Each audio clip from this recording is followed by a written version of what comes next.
Ito yung mga naipon na tae ng baka. Ilalagay ko na sa bukid, guys. Yan. Mabigat, guys, kasi umulan kagabi. Ito, ang dami pa banda. Yan.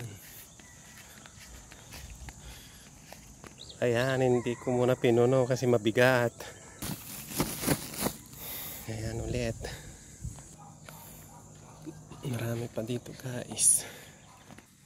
Pangatlong sako.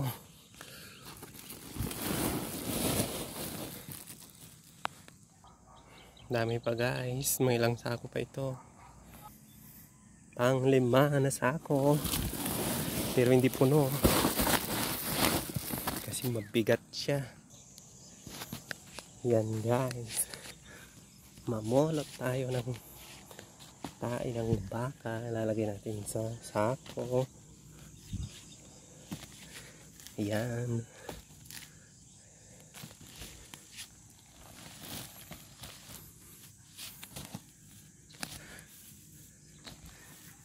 Ipunin natin dyan sa natin buhatin, nilagay doon sa may bukid.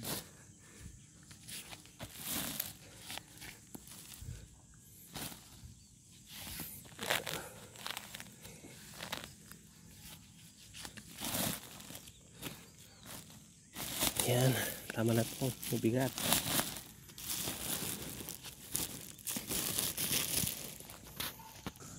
Ito na, kalat na.